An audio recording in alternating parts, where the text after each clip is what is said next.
बड़ी दुख भरी कहानी है। हजरत बेगम जो थी वो मोहम्मद शाह रंगीला की बेटी थी। अच्छा जी। उसकी सुंदरता का बड़ा चर्चा था उन दिनों में। तो आलमगीर जो उसका ताऊ लगता था, मोहम्मद शाह रंगीला का बड़ा भाई था जी। और उसके बाद बादशाह बना, उसने उसका से निकाह करना चाहा। जी। जो मोहम्मद शाह रंगीला की बेगम जो जिंदा थी, मोहम्मद शाह रंगीला तो मर गया था, उसने रिजेक्ट कर दिया। एक थी मुगलाए बेगम, वो थी एक सूबेदार होता था लाहौर सूबे का, उसकी बेगम। वो बड़ी राजनीतिक तौर पे बड़ी चुस्त थी, बड़ा उसका प्रभाव था और काफ़ी समय तक वो अपने पति की मृत्यु के बाद लाहौर सूबे की इफेक्टिवली गवर्नर रही थी, सूबेदार रही थी जी। उसका। और मोहम्मद शाह रंगीला का भी वो संबंध खराब हो गए थे, क्योंकि वो ये मानती थी कि उसके पति का मरने में इसका हाथ है। अगर ये उसको ढंग से सपोर्ट करता तो वो नहीं मारा जाता। तो ये कुछ फैक्टर्स थे जिनके कारण उन्होंने अब बदला लेने के लिए इस लड़की को चुना। ये एक ऐसा समय था जब अहमद शाह दुर्रानी की उम्र हो चुकी थी, उसके बेटों की शादियां हो चुकी थी।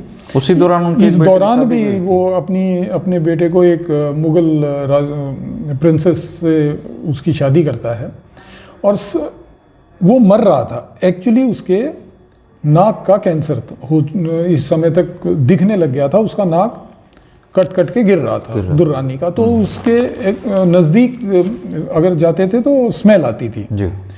ये हालत उसकी शारीरिक तौर पे थी। और इस समय में वो इस हजरत महल का हाथ मांगता है, और अगर हाथ नहीं दोगे तो धमकियां दी जाती हैं।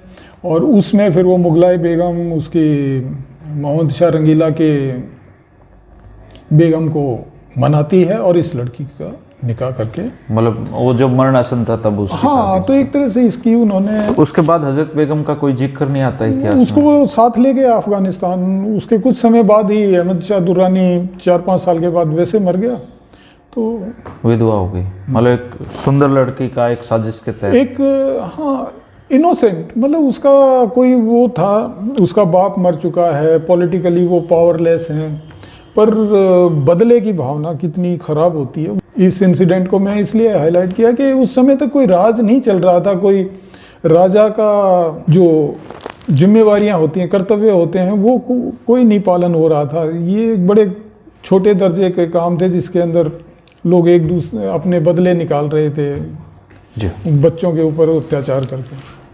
ठीक है सर।